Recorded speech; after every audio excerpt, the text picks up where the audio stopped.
Everyone, welcome back to our YouTube channel CS24 academy. और आज है हमारी वोकेबलरी की क्लास थर्ड, जिसमें हम साइनो एंटो को फिर से मज़ेदार तरीके से करने वाले हैं। साइनो एंटो बेसिकली मैंने अपनी पहली क्लास में उसकी इजीली डेफिनेशन देकर भी समझा रखा है आपको, लेकिन जो बच्चे नए हैं, जो अभी नए जुड़े हैं इस चैनल के साथ, उनको मैं यहाँ पे चीज़ें समझाते हुए आराम से चलूँगा, ठीक है, ताकि उनको किसी चीज़ में दिक्कत ना आए। तो आज हमारी साइनो एंटो की क्लास थर्ड है। तो ये जो साइन और एंटो होते हैं ये शॉर्ट फॉर्म होते हैं, इनका जो फुल फॉर्म होते हैं वो होते हैं सिनोनियम्स और एंटोनियम्स। अब ये सिनोनियम और एंटोनियम जो हमारे होते हैं ना, ये हमारे वोकेबलरी का ही पार्ट होता है। वोकेबलरी यानी शब्दकोश, जिसके अंदर कई सारे शब्द होते हैं, विभिन्न विभिन्न प्रकार के शब्द होते हैं हमारे पास, ठीक है। तो वोकेबलरी के अंदर ये दोनों चीज़ें आती हैं, हमारे सिनोनियम्स और एंटोनियम्स। सिनोनियम्स हमारे वो होते हैं जिसकी मीनिंग्स जिस आपस में मीनिंग काफ़ी सिमिलर होते हैं और एकदम सेम मतलब होते हैं। ये जो वर्ड्स होते हैं एकदम सेम होते हैं, इनके मीनिंग एकदम सिमिलर्स होते हैं। और जो हमारा एंटोनियम होता है ये हमारा एक ऑपोजिट वर्ड, हम जैसे कहते हैं ना विपरीत शब्द, है ना, वो होते हैं ये हमारे एंटोनियम। तो सिनोनियम में हमारे सेम या सिमिलर मीनिंग वाली चीज़ें आती हैं और एंटोनियम्स में हमारे ऑपोजिट मीनिंग वाली चीज़ आते हैं। एग्जाम्पल, एक छोटा सा एग्जाम्पल आपको देके चलता हूँ मैं। जैसे फास्ट का मतलब होता है तेज, फास्ट का मतलब होता है तेज। वहीं आप देखो क्विक का मतलब भी क्या होता है, तेज या जल्दी, है ना। रैपिड का मतलब क्या होता है, उसका मतलब भी तेज होता है। वो सारे शब्द जो समानार्थी होते हैं, समानार्थी मतलब जिनके मीनिंग सेम होते हैं, ठीक है। ये हम बोल सकते हैं पर्यायवाची शब्द, पर्यायवाची शब्द, ठीक है, पर्यायवाची शब्द। ये हमारे होते हैं सिनोनियम्स। और हम अगर एंटोनियम की बात करें तो ये हमारे होते हैं विपरीत शब्द, विपरीत शब्द यानी ऑपोजिट वर्ड। यहाँ पे आपको ये छोटा छोटा समझाने का मेन ये बात था, जब अंदर अभी हम चीज़ें को कवर करेंगे, जब वर्ड्स को हम जान रहे होंगे तो आपको दिक्कत ना है इस चीज़ की, ठीक है। जैसे कि इसका मैंने आपको बता दिया ना, फास्ट, क्विक, रैपिड, यानी इन सब का मतलब कहीं ना कहीं सेम चीज़ होता है। एंटोनियम में मतलब ऑपोजिट होता है। कैसे? सक्सेस और फेलियर। सक्सेस का मतलब क्या होता है? सफलता, सफलता। और फेलियर का मतलब असफल, असफल ये कह लो या फिर असफलता कह लो, है ना। सो ये थे हमारे एंटोनियम। तो सिनोनियम एंटोनियम आई होप आप समझ गए होंगे। अब हम अपने वर्ड्स पे चलते हैं, ठीक है। तो हमारा जो पहला वर्ड है वो है एब्सोल्यूट। एब्सोल्यूट का मतलब होता है पूर्ण या फिर शुद्ध, जिसे हम कहते हैं। एब्सोल्यूट का मतलब क्या होता है? पूर्ण और शुद्ध। अब इसके जो सिनोनियम्स हैं, सिनोनियम्स मीन्स जो इससे मिलते जुलते शब्द हैं, जितने भी सारे वर्ड हैं जिनका मीनिंग पूर्ण या फिर शुद्ध यानी एब्सोल्यूट से ही निकल के आता है, वो हमारे ये सिनोनियम्स। और एब्सोल्यूट का जो उल्टा है, एंटोनियम जो है, वो नीचे लिखा हुआ है। तो इस तरीके से मैं आपको सिनोनियम एंटोनियम्स कराऊंगा, ताकि आपको एग्जाम में भी दिक्कत ना हो और चीज़ों को समझने में भी दिक्कत ना हो, ठीक है। अब आज आप एब्सोल्यूट का सिनोनियम पढ़ोगे, कल आप एब्सोल्यूट के एंटोनियम पढ़ोगे, तो आपको कंफ्यूजन क्रिएट हो जाएगी, है ना। तो इसलिए मैंने आपको सिनोनियम एंटोनियम एक ही क्लास में कराने का सोचा। ये बहुत ईजी तरीका होता है, इससे चीज़ें अच्छे से क्लियर हो जाती हैं, ठीक है। सो एब्सोल्यूट का मतलब हमारा था पूर्ण और शुद्ध। इससे मिलते जुलते जो सिनोनिम्स थे वो थे कंप्लीट। कंप्लीट का मतलब भी देखोगे तो आप क्या होता है? पूरा, है ना, पूर्ण रूप से पूरा। एग्जैक्ट यानी 100% सच। और वहीं आप जेन्युइन देखोगे तो वो जेन्युइन देखोगे तो उसका मतलब भी क्या होता है? जेन्युइन मतलब क्या होता है? शुद्ध होता है, एकदम बेस्ट होता है, ठीक है। तो ये इसके सारे सिनोनियम्स हैं, यानी ये जितनी भी चीज़ें हैं ये इसके सिनोनियम्स हैं। और वहीं एंटोनियम देखोगे, रिलेटिव और लिमिटेड। इनका मतलब क्या होता है? जब ये पूर्ण है, शुद्ध है, तो इनका मतलब क्या होगा? ये सीमित होंगे, ठीक है, सीमित, ठीक है, ये सीमित होते हैं। लिमिटेड, लिमिटेड होते हैं, ठीक है। रिलेटिव, ये सब सीमित में आते हैं, ठीक है। ये इसका एंटोनियम है। सेकंड वर्ड हमारा है एरोगेंट। एरोगेंट का मतलब होता है घमंडी या हठी, अहंकारी, या जिसे हम कहते हैं ढीठ, घमंडी। तो ये सारे आते हैं किसमें? एरोगेंट के अंदर। एरोगेंट से रिलेटेड सिनोनिम्स कौन से हैं? कंसेटेड, ठीक है, कंसेटेड, हटी और कंटेम्प्टस, ठीक है। इसको आधा आधा करके याद करो, कॉन्टेम्प्टस, ठीक है, ऐसे ज़्यादा आगे काट दिया क्या मैंने? कॉन्टेम्प्टस, ठीक है, कॉन्टेम्प्टस। इन सब का मतलब क्या होता है? इसका मतलब होता है तिरस्कारी, ठीक है। बाकी दोनों का मतलब यही होता है, घमंडी, हठी, है ना, अहंकारी। ये इनके मीनिंग्स होते हैं। अब कोई बंदा एरोगेंट है, ठीक है, कोई बंदा एरोगेंट है, कोई पर्सन है वो एरोगेंट है, तो उसका अपोजिट पर्सन कैसे होगा? थोड़ा शांत माइंड का होगा, है ना। कोई घमंडी, अहंकारी, तो वो विनम्र होगा। तो हम्बल का मतलब होता है विनम्र, विनम्र। और इसका मतलब होता है नम्र, ठीक है। मीक का मतलब होता है नम्र, विनम्र और नम्र। तो ये था इसका एंटोनियम, हम्बल और मीक, जिसका मतलब क्या होता है? विनम्र। एरोगेंट का मतलब क्या होता है? घमंडी, अहंकारी। और इसका सिनोनियम था हमारा कंसेटेड, हटी और कंटेम्प्टस। और इसका एंटोनियम था हमारा हम्बल और मीक, क्योंकि अहंकारी, घमंडियों को जो व्यक्ति होते हैं, जो पर्सन्स होते हैं, उनके अपोजिट में हम्बल पर्सन्स होते हैं ना। तो ऐसे याद रखो चीज़ों को। थर्ड तीसरा शब्द हमारा अटेंटिव। अटेंटिव मतलब होता है सावधान या सतर्क, जो अटेंशन के साथ रहे, ठीक है, जो हर चीज में फोकस्ड रहे एक चीज को करने में, ठीक है, उसे हम कहते हैं अटेंटिव। अटेंटिव के सिनोनिम्स है अलर्ट, वॉचफुल, ऑब्जर्वेंट, माइंडफुल। इन सब का मतलब, ये जो चारों वर्ड हैं अलर्ट, वॉचफुल, ऑब्जर्वेंट और माइंडफुल, इन सब का मीनिंग यही होता है सतर्क सावधान वाले लोग, ठीक है।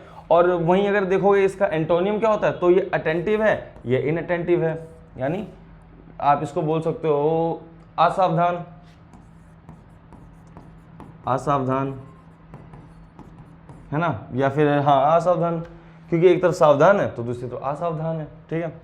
फोर्थ वर्ड है हमारा बेटा अट्रैक्ट। अट्रैक्ट का मतलब होता है आकर्षित, आकर्षित करना, किसी को अपनी तरफ आकर्षित करना, खींचना, है ना, खींचना, आकर्षित करना खुद की तरफ। हम कहते हैं ना मेरा दोस्त इतना अच्छा है कि मैं उसकी तरफ आकर्षित हो जाता हूँ, मैं उसको देख के आकर्षित हो जाता हूँ, उसकी तरफ खींचा चला जाता हूँ अपने दोस्त को देखकर, ठीक है। सो अट्रैक्ट का मतलब होता है आकर्षित करना। वहीं अपेल, ड्रॉ, ल्योर, इन सब का मतलब भी क्या होता है, खींचना, ठीक है, और खींचना, अपनी तरफ अट्रैक्ट करना चीज, इन सब का मतलब सेम होता है, ठीक है, ल्योर, ड्रॉ, अपेल, ठीक है। और वहीं इसका एंटोनियम देखोगे आप अट्रैक्ट का, तो वो है रेपेल। रेपेल का मतलब होता है प्रतिकार करना, किसी चीज को दूर करना, दूर हटाना, ठीक है, हटाना, आकर्षित करना, हटाना। तो रेपेल का मतलब होता है प्रतिकार करना, प्रतिकार करना, ठीक है। इधर होता है आकर्षित करना, इसका मतलब होता है प्रतिकार करना, रेपेल। अब देखते हो ना मैग्नेट नॉर्थ और साउथ को जब आप करते हो वो अट्रैक्ट होते हैं, पर जब आप साउथ टू साउथ को कनेक्ट करते हो तो वो रिपेल करते हैं, है ना, हटते हैं मतलब वहाँ से। सो ये ऐसे याद रखना ऐसे। फिफ्थ वर्ड है हमारा अवेयरनेस। अवेयरनेस का मतलब होता है जागरूकता। मैं कहता हूँ अवेयर रहो, जागरूक रहो, समाज में बहुत क्राइम चोरियाँ हो रही है तो अवेयर रहो थोड़ा सा। तो अवेयरनेस का मतलब क्या होता है, जागरूकता, या फिर हम जानकारी कह सकते हैं। अब इनसे मिलते जुलते जो इनके सिनोनिम्स हैं हम उनको देखते हैं। नॉलेज, आपको पता ही क्या होता है, जानकारी। कॉन्सिक्यूनेस, अंडरस्टैंडिंग, परस्पेक्शन, परफेक्शन, अंडरस्टैंडिंग, कॉन्सिक्यूशनेस और नॉलेज, ये हमारा क्या है, अवेयरनेस का, यानी जागरूकता और जानकारी के सिनोनियम्स है। और वहीं जिसके पास जागरूकता है, नॉलेज है, ज्ञान है, जानकारी है, सो उसका अपोजिट क्या होगा, तो अवेयरनेस का अपोजिट है इग्नोरेंस। इग्नोरेंस का मतलब होता है हमारा किसी चीज को इग्नोर करना, नजरअंदाज करना, है ना। तो यहाँ जागरूकता है, जानकारी है, यहाँ जानकारी नहीं है। इग्नोरेंस का मतलब होता है इग्नोरेंस, इग्नोरेंस, नजरअंदाज करना, ठीक है, अनदेखा करना, अनदेखा करना, ठीक है, जानकारी रहित, ठीक है। ऊपर वाले में जानकारी थी, जागरूक थे, ये जागरूक नहीं है, इग्नोरेंस यानी अनदेखा करते हैं। सिक्स्थ वर्ड बेटा हमारा रिलीजियस। रिलीजियस का मतलब होता है धार्मिक, ठीक है, रिलीजियस, रिलीजियस का मतलब होता है धार्मिक। और इसके सिनोनियम्स हैं जो कि धार्मिक से मिलते जुलते हैं, डिवोशनल, डिवाइन और स्पिरिचुअल, ठीक है। इन सब का मतलब क्या होता है, धार्मिक, इसका मतलब होता है भक्ति, भक्ति कह लो या धार्मिक कह लो। डिवाइन का मतलब भी यही है, स्पिरिचुअल का मतलब यही है, भक्ति, भावना, धार्मिक, धर्म। वहीं पर रिलीजियस का एंटोनियम, ठीक है, सिनोनियम आपको पता चल गया, डिवोशनल और डिवाइन, स्पिरिचुअल, ये सारे क्या हैं, ये इसके सिनोनियम्स है। और वहीं इररिलीजियस, इररिलीजियस इसका मतलब होता है अधार्मिक, अधार्मिक। अधार्मिक कौन होगा, जो धर्म से दूर होगा, वो अधार्मिक होगा, ठीक है। सो ये था हमारा सिक्स्थ वर्ड, क्या था, रिलीजियस, जिसका हमारा सिनोनियम था डिवोशनल, डिवाइन, स्पिरिचुअल, और इसके एंटोनियम थे इररिलीजियस। सेवंथ वर्ड, सेवंथ वर्ड हमारा है रोटेशन। रोटेशन का मतलब होता है घूमना या घूर्णन, जो भी लिखा है ना ये, इसका मतलब ये तो घूमना, ठीक है। तो रोटेशन क्या होता है हमारा, घूमना। इसके सिनोनिम्स हैं रेवोल्यूशन, ऑर्बिट, साइकिल। ऑर्बिट वो होता है जिसके ऊपर आपने देखो ना अर्थ के ऐसे साइड साइड में ऐसे बाउंड्रीज होती है, सन के साइड साइड में ऐसे लाइन देखी होगी, इस पे ऐसे पृथ्वी घूमती है, तो इसे उनका तो ऑर्बिट है ना। तो ऑर्बिट का मतलब होता है एक रास्ता जिस पे घूमा जाता है, ठीक है। साइकिल, इससे साइकिल से मतलब है चक्कर, ठीक है, चक्कर। और रेवोल्यूशन का मतलब भी क्या होता है बेटा, घूमना, ठीक है, घूमना। इसका मतलब क्या होता है, घूमना। ये सारे ही इन तीनों का वर्ड ही घूमने से रिलेटेड है, ठीक है। रोटेशन आया, रेवोल्यूशन आया, ऑर्बिट आया, साइकिल है, इन तीनों चारों वर्ड का मीनिंग एकदम सेम ही है, ठीक है। क्या है, घूमना या घूर्णन करना, ठीक है। और वहीं पर उसका अगर हम अपोजिट देखा जाए तो कोई चीज चल रही है, घूम रही है, तो उसका अपोजिट क्या होगा, आराम में आ जाएगी, रुक जाएगी, तो रेस्ट। रेस्ट का मतलब क्या है, आराम। स्टिलनेस यानी स्थिरता आ जाएगी, स्थिर हो जाएगी वो, ठीक है, स्थिर। कोई चीज चल रही है वहां पर स्थिरता आ जाएगी, रुक जाएगी, है ना। 8th word timid. टिमिड का मतलब होता है डरपोक या फिर कायर। टिमिड का मतलब होता है, टिमिड का मतलब होता है डरपोक या कायर। जो भी डरपोक होते हैं या कायर होते हैं हम उनके लिए यूज करते हैं वर्ड का टिमिड का यूज करते हैं। किसका यूज करते हैं? टिमिड का यूज करते हैं। सिनोनिम्स इसके क्या है? Afraid, cowardly, fearful. फेयरफुल डर से भरा समझ लो, कावर्डली मतलब होता है बेटा कायर, अफ्रेड मतलब होता है डरना, डरपोक है ना, डर। अब एक तरफ बंदा डरता है, डरपोक है, तो उसका ऑपोजिट क्या होगा? ब्रेव होगा, बहादुर होगा, है ना, ये सब होगा। तो बिल्कुल बोल्ड। बोल्ड मतलब एकदम ढीठ, जिद्दी, जो साहसी हो। ब्रेव, ब्रेव मतलब बहादुर, इसका क्या लिख दूं? ढीठ लिख दूं? बहादुर। और कॉन्फिडेंट यानी आत्मविश्वास से भरपूर, कॉन्फिडेंट, जिसके अंदर कॉन्फिडेंस हो। क्यों? क्योंकि टिम्ड का मतलब क्या होता है? डरपोक या कायर, ठीक है। उसके अपोजिट में कौन से बंदे होंगे? जो डरपोक ना हो, जैसे जो कॉन्फिडेंट हो प्लस ब्रेव हो, बोल्ड हो, है ना। तो ये सारे वर्ड्स इसके क्या है? एंटोनियम्स। किसके? टिम्ड के। तो टिम्ड के एंटोनियम कौन कौन से थे हमारे? बोल्ड, ब्रेव और confident. Bold, brave and confident. और इसके सिनोनिम्स कौन से थे हमारे? अफ्रेड, कावर्डली और फियरफुल। ये टिम्ड के वो थे सिनोनियम्स, और एंटोनियम्स इसके ये नीचे। 9th word twinkle twinkle little star, ठीक है। ट्विंकल का मतलब क्या होता है? ट्विंकल, ट्विंकल, ट्विंकल का मतलब होता है बेटा टिमटिमाना या चमकना, या कोई चमकदार चीज होती है ना, जगमगाने वाली चीज, उसको हम क्या बोलते हैं? ट्विंकल। स्टार ट्विंकल ट्विंकल करते हैं ना, टिमटिमाते हैं, तो हम बोलते हैं ट्विंकल ट्विंकल लिटिल स्टार। सो ट्विंकल का मतलब होता है चमकना और टिमटिमाना, ठीक है। इसके सिनोनियम्स और कौन से हैं? Glitter, shine, sparkle. इन सब का मतलब भी क्या होता है? चमकना या चमकदार चीज या फिर टिमटिमाना। किसका? Glitter, shine. आपने देखो ग्लिटर वाला एक पेन आता था, उसके अंदर ऐसे इंक के अंदर ना वो चमकीले भरे होते थे, ऐसे ऐसे करो ना, उसमें चमकता रहता था ना, चमकदार चीज रहती थी। शाइन करना, है ना, कीप शाइन, चमकते रहो, ठीक है। स्पार्कल, देखो ना, चमकदार चीज होती है, उसको हम बोलते हैं स्पार्कलिंग हो रही है। जब वो केक के ऊपर आजकल लगा रहे हैं, उसको जब बर्न करते हैं तो वो होता है ना, स्पार्कलिंग होती है उसमें। सो टिमटिमाना, चमकना, ये क्या है? ट्विंकल का मतलब है। और इसके सिनोनियम में ग्लिटर, शाइन, स्पार्कल। अब कोई चीज टिमटिमा रही है, चमक रही है, तो उसका ओपोनेंट कैसी होगी? थोड़ी सी रूखी सूखी बेजवान त्वचा वाली चीज होगी। तो वहीं पर आता फेड। फेड यानी फीका।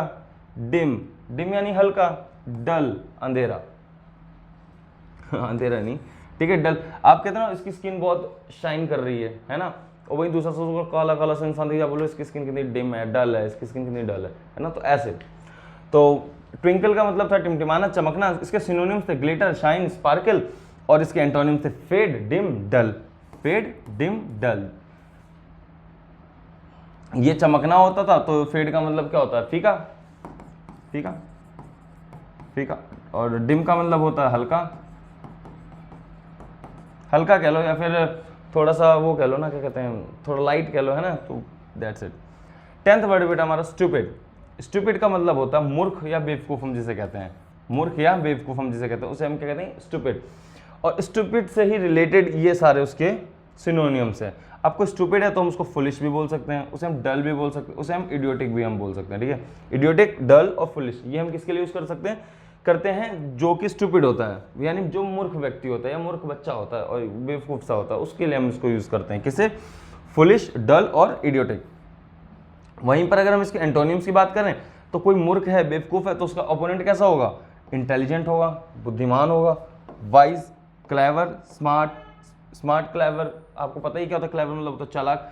कोई बेवकूफ है या मूर्ख है तो चालाकी थोड़ी करेगा, चालाकी कौन करेगा? चालाकी कौन करेगा? जो कि उसका अपोजिट में होगा, अपोजिट तरीके का पर्सन होगा या बच्चा होगा। अब कोई एक तरफ बेवकूफ बच्चा है, एक तरफ चालाक बच्चा है ना, डिफरेंस है ना दोनों में। सो वाइज, समझदार, स्मार्ट यानी वो भी समझदार, इंटेलिजेंट, बुद्धिमान और समझदार। तो ये थे हमारे स्टूपिड के एंटोनियम्स। 11th वर्ड है हमारा बेटा एसोसिएट। एसोसिएट का मतलब होता है मिलाना। एसोसिएट का मतलब होता है मिलाना। और मिलाने, अब कोई मिलाने का काम कर रहा है, ये मैं आपको बताना भूल गया था। 10 वर्ड जो हमारे स्टार्टिंग के जो टॉप 10 वर्ड्स रहेंगे ना बेटा, उसमें हम सिनोनियम्स, एंटोनियम्स में मतलब पूरा प्रॉपर जैसे ना कवर करते चलेंगे दोनों सिनोनियम्स, क्योंकि पिछली 3 क्लासेस देखोगे ना उसमें भी ये कर रखा है। अब जो 11th वर्ड्स होंगे ना उनके सिर्फ एंटोनियम्स होंगे यहाँ पर, ठीक है। और नेक्स्ट क्लासेस में फिर उनके सिनोनियम्स आपको मिलेंगे, ताकि आपको बोर ना फील हो, ठीक है, थोड़ा सा इंटरेस्टिंग बातें जानने को मिले, क्योंकि मैं नहीं चाहता कि वीडियो को ज़्यादा लंबी बना दूं ताकि वो आपके लिए थोड़ी सी बोरिंग हो जाए। ठीक है, वीडियो को हमेशा मैं शॉर्ट में रखूँगा ताकि आप कम टाइम में ज़्यादा अपना प्रॉफिट ना निकाल लो। और अगर आपको लगे ना कि ये चीज़ें भी मैं बहुत स्लो स्पीड में चल रहा हूँ तो आप 2x पे कर लो, थोड़ी स्पीड में आप देखते चलोगे। ठीक है, तो एसोसिएट का मतलब होता है बेटा मिलाना। एसोसिएट का मतलब क्या होता है? मिलाना। एक सेकंड, मिला लेना, 1 मिनट रुको, भी मत मिलाना। एसोसिएट का मतलब होता है मिलाना, और इसका एंटोनियम क्या होगा? अलग करना। तो उसको हम क्या कहेंगे? डिसएसोसिएट। Dissociate, dissociate. तो हमारा 11वां वर्ड था एसोसिएट, जिसका मतलब था मिलाना, और डिसोशिएट का मतलब होता है अलग करना। डिसोशिएट, अलग करना, अलग करना। अपीयर, अपीयर का मतलब होता है प्रकट, प्रकट होना। क्या होता है? प्रकट होना। अपीयर का मतलब होता है, अपीयर का मतलब प्रकट होना। वहीं डिसअपीयर का मतलब होता है गायब, गायब होना। ठीक है, वैनिश का मतलब भी होता है गायब होना। ठीक है, गायब होना, गायब होना। 13 वर्ड हमारा वो है एक्वायर। एक्वायर मतलब होता है कोई चीज प्राप्त करना, कोई चीज प्राप्त करना। तो उसका, अब किसी चीज को हमने प्राप्त कर लिया तो उसका एंटोनियम क्या होगा? प्राप्त, प्राप्त करने का।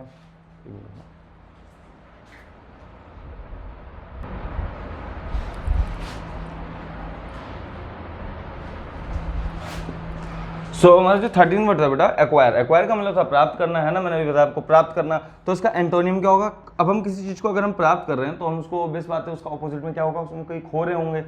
तो हमारा एक वर्ड यूज होता है फॉरफिट। फॉरफिट का मतलब होता है बेटा खो देना। ठीक है, खो देना, खो देना। ठीक है, तो ये था हमारा 13 वर्ड।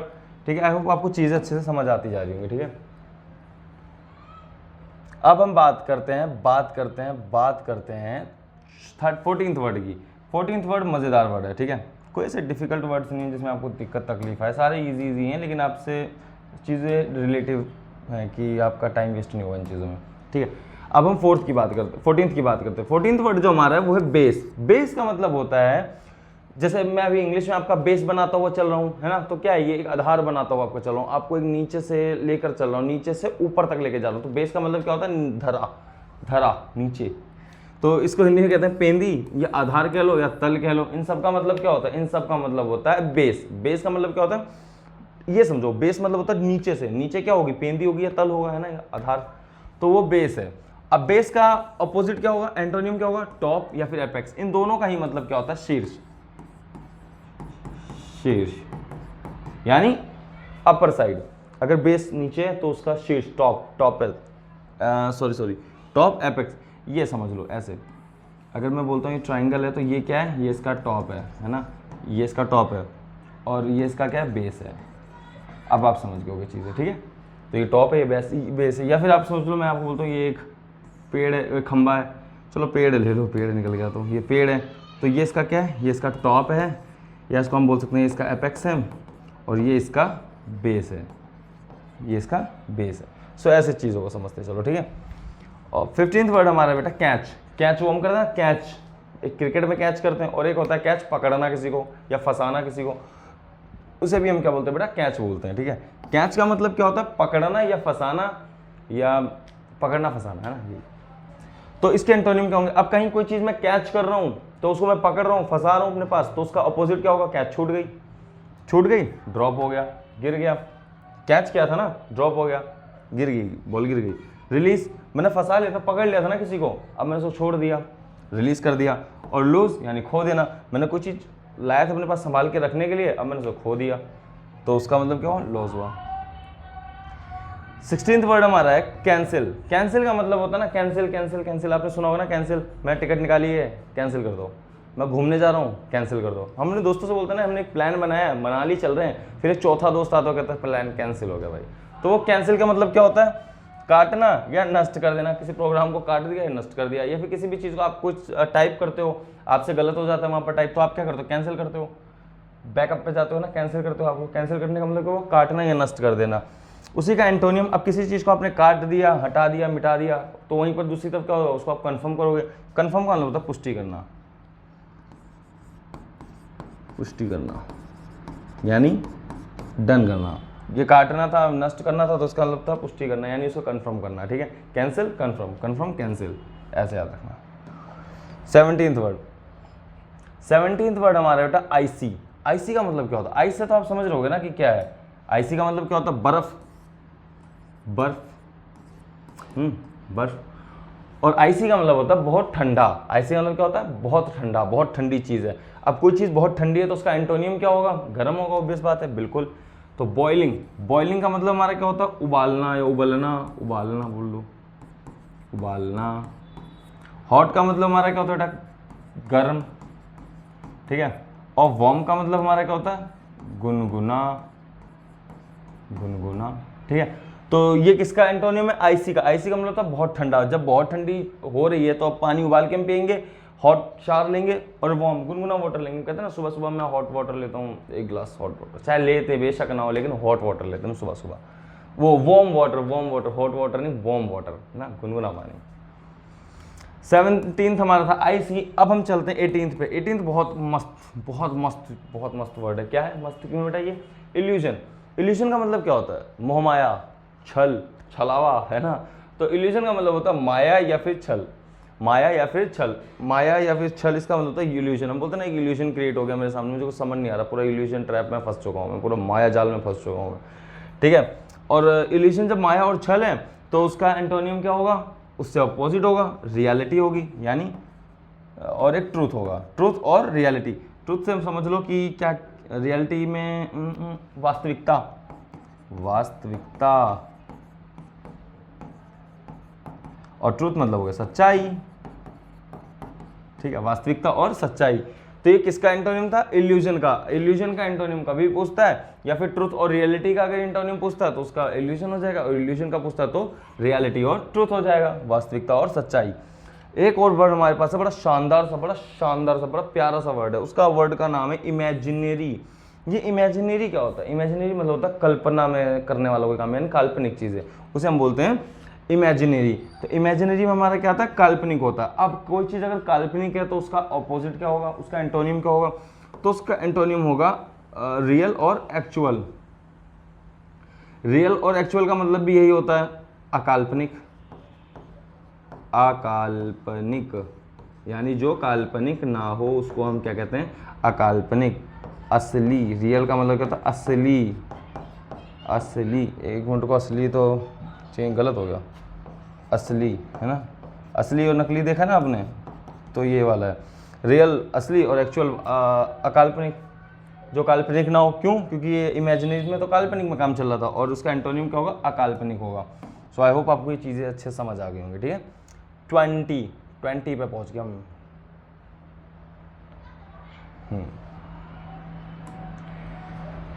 चलिए 20th जो हमारा वर्ड है उसका नाम है केयर। केयर का मतलब आपने सुना ना, टेक केयर, अपना ध्यान रखना। तो केयर का मतलब होता है ध्यान या सावधानी। वहीं इसका एंटोनियम क्या होगा? आप कोई चीज़ केयर कर रहे हैं, ध्यान दे रहे हैं, ठीक है, सावधानी बरत रहे हैं, तो उसका उल्टा क्या होगा? उल्टा होगा नेग्लेक्ट। नेग्लेक्ट, नेग्लेक्ट का मतलब होता है ध्यान ना देना, है ना, या अनदेखा करना, ठीक है। नेग्लेक्ट मतलब हो गया अनदेखा करना, अनदेखा करना, ठीक है। और केयरलेसनेस का मतलब हो गया बेटा, केयरलेसनेस का मतलब हो गया लापरवाह, लापरवाह, ठीक है, लापरवाही, लापरवाही बोल सकते हो आप इसको, ठीक है, लापरवाही। किसका? केयरलेसनेस का, लापरवाही। और नेग्लेक्ट का मतलब हो गया अनदेखा करना, चीज़ों को हम नेग्लेक्ट कर देते हैं ना, उसे अनदेखा कर देते हैं, तो ये वो इग्नोर कर देते हैं। 21 हमारा वर्ड है बेटा फेलियर। अभी स्टार्टिंग में हमने पढ़ा था ना सक्सेस का वो फेलियर, तो ये वही वर्ड है। फेलियर का मतलब होता है असफल, असफल। और इसका एंटोनियम क्या होगा? अब कोई व्यक्ति जो असफल हो गया तो उसका अपोजिट व्यक्ति कैसा होगा? सफल होगा, बिल्कुल सफल होगा। तो सक्सेस का मतलब होता है बेटा सफल, सफलता, सफलता। और ट्रिम्फ का मतलब होता है विजय, विजय, विजय प्राप्त। विजय जो कहता है विजय प्राप्त करना है, विजय लोचन है ना, विजय लोचक, ठीक है। तो उसका मतलब क्या होता है? ट्रिम्फ, ठीक है। ट्रिम्फ और सक्सेस किसके? फेलियर के एंटोनियम से। या फिर ट्रिम्फ का और सक्सेस का एंटोनियम में पूछूं तो उसका एंटोनियम क्या बेटा? उसका एंटोनियम फेलियर है, ठीक है। ऐसे याद रखना। फेमस, फेमस का मतलब होता है कोई चीज़ फेमस, हम बोलते हैं ना आगरा का पेठा बड़ा फेमस है, बड़ा प्रसिद्ध है ना, तो फेमस मतलब हो गया प्रसिद्ध या फिर विख्यात। जो चीज़ फेमस हो काफ़ी, जो चीज़ काफ़ी प्रसिद्ध हो या फिर काफ़ी मात्रा में लोग उसे जानते हों या सब उसे जानते हो तो वो विख्यात होती है, ठीक है, फेमस होती है, प्रसिद्ध होती है। उसका एंटोनियम क्या होगा? आप सपोज करो फिल्म स्टार हैं, वो बहुत फेमस है, वहीं एक मुझे ले लो, मैं भी इतना फेमस नहीं हूँ, मैं अनफेमस हूँ, मैं क्या हुआ, अननोन हुआ। ठीक है, तो फेमस का एंटोनियम क्या होगा, अननोन। अननोन मतलब हो गया अनजान, अनजान। ठीक है, फेलियर का सॉरी फेमस का क्या हो गया, अनजान। अनजान मीन्स क्या होता है, अननोन। जो हम बोलते हैं ना अननोन पर्सन का कॉल आ रहा है, यानी अनजान व्यक्ति का फोन आ रहा है हमारे पास, है ना, फोन आता है ना, कभी हम बोलते हैं अननोन पर्सन है, अननोन नंबर है, तो वो नंबर कैसा है, अनजान नंबर है। ठीक है, सो ये था हमारा 22nd वर्ड। अब चलते हैं अपने नेक्स्ट वर्ड पे। अभी कितने वर्ड्स बचे हैं, 27 तक है, कोई नहीं, टेंशन फ्री रहो, इसमें मजा आएगा, इसे भी इजीली आप कवर कर दोगे अभी थोड़ी देर में, 2 से 3 मिनट लगने का बस। 23rd वर्ड है हमारा पार्डन। पार्डन का मतलब होता है बेटा, पार्डन का मतलब होता है क्षमा करना या माफ करना। ठीक है, कोई गलती करता है हम उसको क्षमा करते हैं, माफ करते हैं, तो वहां पर हम वर्ड को यूज करते हैं पार्डन। प्लीज पार्डन मी, मुझे क्षमा करना, माफ करना, साइड देना, मैं आगे जाऊँ। ठीक है, तो उसका मतलब क्या होता है, पार्डन। अब कहीं क्षमा मांगी जा रही है, कुछ भी किया जाता है, तो उसका एंटोनियम में क्या होगा, ब्लेम। यहाँ क्षमा हो गया, माफ करना हो गया। ठीक है, मुझे माफ करना, मुझे क्षमा करना, क्षमा माफ कर दिया। अब यहाँ ब्लेम और पनिश, ये इसके एंटोनियम है। पनिश का मतलब क्या हुआ, दंड, दंड क्या हो गया, दंड। और ब्लेम का मतलब क्या हो गया, इल्जाम लगाना, इल्जाम। ठीक है, इल्जाम और दंड किसका, पार्डन का, क्योंकि उसमें क्षमा करना था, माफ करना था। ठीक है, तो एंटोनियम क्या होगा इसका, ब्लेम या फिर पनिश्ड। 24th वर्ड है हमारा बेटा पास। पास का मतलब होता है किसी चीज को पार करना या फिर आगे जाना। 9th क्लास में प्रमोट होते हैं ना हम, 9th क्लास में प्रमोट होते हैं ना, तो वहाँ रिजल्ट पे लिख के आता है पास। कुछ बच्चे रुक भी जाते हैं तो उस पर लिख के आता है कॉम्प्ट। फिर कुछ और होते हैं, ठीक है, उनके पे लिख के आता है फेल। तो ये पास का अपोजिट हुआ ना, फेल, है ना, क्योंकि जो पास में हो तो नेक्स्ट क्लास में जाएंगे, और जो नेक्स्ट क्लास में नहीं जाएंगे इसका मतलब वो फेल हो चुके हैं। सो पास का मतलब होता है पार करना या आगे बढ़ जाना। ठीक है, पास कर देना, उस चीज को रेड लाइट थी हमने उसको पास कर दिया, हम आगे बढ़ गए। अब तो उसका एंटोनियम जो है वो क्या होगा, एंटोनियम इसका होगा बेटा हेल्प, स्टॉप, फेल, रिजेक्ट। सबकी मीनिंग तो आप सेम ही निकल के आ रहे हैं ना। यहाँ पर हम उसको पार कर रहे थे, आगे बढ़ रहे थे, यहाँ हम रिजेक्ट हो गए, बाहर हो गए, पीछे रह गए, फेल हो गए, असफल हो गए। यहाँ तो हम आगे बढ़ गए थे लेकिन यहाँ पर हम असफल हो गए। स्टॉप हो जाना, हाल्ट। ठीक है, हाल्ट का मतलब भी होता है क्या, रुक जाना। हाल्ट, स्टॉप, फेल, रिजेक्ट, ये सारे किसके एंटोनियम बेटा, पास के एंटोनियम है। ठीक है, तो 24th वर्ड हमारा था पास्ट, पास पास पास। 25th वर्ड हमारा बेटा पेनल्टी। पेनल्टी का मतलब होता है किसी चीज पे आपने देखा ना पेनल्टी लगती है, मेट्रो में लिखा होता है बड़ा बड़ा, यहाँ पे थूकना मना है, वरना पेनल्टी 2000 की लगेगी, तो वो क्या होता है, जुर्माना है, या फिर हम उसे दंड बोल सकते हैं। ठीक है, दंड या जुर्माना। अब यहाँ पर दंड मिल रहा है, जुर्माना लग रहा है, तो यहाँ पर इसका एंटोनियम क्या होगा, रिवॉर्ड, कुछ वो मिलेगा, इनाम मिलेगा। ठीक है, इनाम मिलेगा। ठीक है, एडवांटेज यानी कुछ फायदा होगा। ठीक है, क्यों, यहाँ तो पेनल्टी है, पेनल्टी का मतलब है दंड या जुर्माना, और उसका एंटोनियम क्या बेटा, रिवॉर्ड और एडवांटेज। रिवॉर्ड का मतलब हो गया आपको, कहते हैं ना मेरे को रिवॉर्ड मिला, मुझे इनाम मिला, मुझे गिफ्ट मिला, और एडवांटेज का मतलब क्या हुआ, कोई फायदा। ठीक है, यहाँ तो जुर्माना लग गया था हम पे। 26th वर्ड लास्ट है, 26th और 27th वर्ड, ये चलिए इसके बाद हो जाएगा खेल हमारा खत्म, इसके बाद क्लास एंड हो जाएगी। ठीक है, 26th वर्ड है हमारा बेटा मैचिंग। मैचिंग का मतलब होता है समान गुणों का। कैसे, आपके पास हम बोलते हैं ना ब्लैक कलर की शर्ट है, ब्लैक जीन्स है, तो ये मैचिंग मैचिंग है ना, दोनों की सेम वो है, फीचर्स सेम है, तो वही चीज़ें मैचिंग होती है। ठीक है, मैचिंग का मतलब क्या होता है बेटा, समान गुणों का। अब इसका एंटोनियम क्या है, मैचिंग में सब कुछ मिल रहा है, सिमिलर है। ठीक है, सिमिलर है चीज़ें। यहाँ पर क्या हो जाएगा, अनलाइक, डिफरेंट, अलग अलग, है ना, अलग अलग। डिसिमिलर यानी सिमिलर का मतलब क्या होता है, सेम। डिसिमिलर यानी जो सेम ना हो। ठीक है, यहाँ पर समान गुण, सामान्य चीज है, ये असामान्य हो। ठीक है, असामान्य, डिसिमिलर, असामान्य। ठीक है, असामान्य, उस पर मत जाना स्पेलिंग्स पे। असामान्य, असामान्य। ठीक है, असामान्य किसका हुआ, डिसिमिलर, डिसिमिलर का, डिसिमिलर का मतलब हुआ असामान्य। ठीक है, क्यों, मैचिंग का मतलब था समान गुणों वाला, और उसके एंटोनियम्स क्या थे, अनलाइक, डिफरेंट, अलग, डिसिमिलर, इन सब का मतलब क्या हुआ, डिसिमिलर, असामान्य। ठीक है, और 27th वर्ड जो हमारा बेटा वो है ओपन। ओपन का मतलब होता है कोई चीज खोलना या फिर शुरू करना, आरंभ करना, है ना। ओपन कंपटीशन है, आरंभ हो चुका है कंपटीशन, आ जाओ सारे, ओपन, खुला कंपटीशन, कोई भी आओ। तो ओपन का मतलब है खुला। तो शट का मतलब होता है बेटा बंद, शट का मतलब होता है बंद, कहते हैं ना शट अप, मुंह बंद करो अपना। क्लोज, क्लोज द डोर, बंद करना, बंद करना। ठीक है। सो ये थे हमारे 27 सिनोनिम एंटोनिम्स। आई होप आज आपने 27 नए वर्ड्स और सीखे। इससे पहले क्लासेस में भी हमने 24-25 अप्रॉक्स वर्ड्स किए थे, क्लास 2 में भी इतने किए थे और क्लास 5 में थोड़े से वर्ड ज़्यादा हैं, 27 तक हमने यहाँ पर किए। तो आप सारे साइनो एंटो की वीडियोस आप देख सकते हो, उससे आपका बेनिफिट होगा, आपको नए नए वर्ड सीखने को मिलेंगे। ठीक है, क्या सिनोनिम्स, नए सिनोनिम्स और नए एंटोनिम्स आपको अच्छे अच्छे सीखने को मिलेंगे। तो ये थी बस आज की इतनी क्लास। और जाने से पहले इतना कहूँगा मैं कि आपने अगर सिनोनिम एंटोनिम की इससे पहले वाली क्लासेस नहीं देखी थी तो अब उसे भी आप कवर कर लेना, आपको आई होप अच्छे से आपको समझ आ जाएंगी चीज़ें। क्या अगर आपको लगे कि स्पीड मेरी स्लो है तो आप उसको 2x पर करके देख सकते हैं। ठीक है, स्लो स्पीड इसलिए रखता हूँ ताकि सब बच्चों को आसानी से समझ आ सके। ठीक है, सो थैंक्स फॉर वॉचिंग। ठीक है, मिलते हैं नई वीडियो में। अगर वीडियो आपको अच्छी लगी हो तो वीडियो को लाइक कर देना, अपना एक प्यारा सा कमेंट कर देना, चैनल को सब्सक्राइब कर लेना ताकि सारी वीडियोस आप तक पहुंचती रहें। और अपने वीक, जिनकी इंग्लिश वीक है ना, उन दोस्तों के पास इसको वीडियो को चुपचाप शेयर कर दो ताकि उनकी भी इंग्लिश स्ट्रांग हो सके। मिलते हैं एक नई वीडियो में, तब तक के लिए tata bye bye, good night, take care.